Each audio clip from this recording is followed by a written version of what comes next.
know. I don't. This is a very strange time, right? I mean, everything that's happened in the past 5 years is really strange. I mean, a lot of the time, it really upsets me because it's all so like very. It's like grown-ups being children in a way, you know. I mean, in a really unpleasant way, like code and this signal and that signal, and of course things are confusing. But that page that I published that had Lucy on it with like the 5-cent psychiatric, you know, her psychiatry, like her psychiatry booth, right, for 5 cents, like screaming. I meant that like to be me. You know, I mean, she's not trying to hurt anybody, Lucy. She just can be a little pushy. She's a little bit obnoxious. You know, I mean, sometimes I feel bad. I mean, like that year that I was living in my apartment, like I look back and I'm like, oh my God, like all this screaming and yelling that I did. You know, these were not really my problems that I was trying to solve, like other people's problems, you know. But I felt bad. I felt like, well, you know, these are people like, you know, obviously we're suffering, and it's been very crazy. I think it's been more crazy than a lot of people have really understood, and I certainly don't need to talk about that a lot. It's just, I did what I felt. I mean, I did what I did at the time. I did what I could do at the time, you know, and I just have cringe sometimes thinking about like how harsh the things that I said were, and like wondering if I just made things worse sometimes. But, you know, I mean, eventually you have to just try to like get to the conclusion that, all right, well, at least I didn't say yes. At least I didn't say yes, you know. At least I didn't say, all right, it's fine, leave your wife, you know. I don't, you know. I mean, it's not like I love to be alone. It's not like I love to be poor. You know, it's not like I love to be in an apartment where there are video cameras all around me that I can't get rid of them and don't know what to do. It's not like you know, certainly I'm as enticed by money as anybody could be. You know, of course I'm not only enticed by money. It's just a question of like, my life would it would be nice to just have like anyone that I could really be close to, you know what I'm saying? But of course my life would have totally and absolutely changed. Never again would I have had to live in a low-income apartment. And it was a really nice apartment too.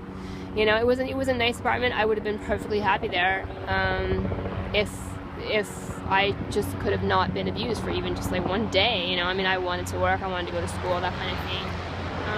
It's just, and sometimes actually with these people, I don't mean to be digressing, but sometimes with these people, it freaks me out how much money they actually do have. I mean, the idea of like $1,000 just doesn't even mean anything to you. It's kind of a terrifying thought, actually, after having seen the excess with which they live their lives.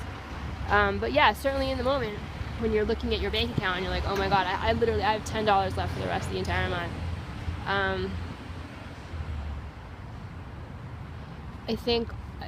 I think it was kind of just, but I don't know, you don't break up marriages.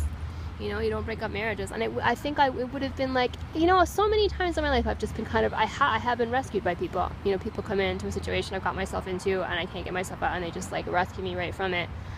It's happened a number of times actually, and it, you know, eventually it burns the relationship out. Eventually it just makes things bad. I get resentful, I'm dependent, you know, even though with the situation I was in was so bad, and the other person gets resentful because like there's just, you know, and it seemed like I never got any better. And now it's, you know, over the past several years I've learned that it really feels good to be really independent. I would never want to be someone who was like had a husband or a boyfriend or like a friend or anyone who was just like, here, take this money so you can like live off of it, you know.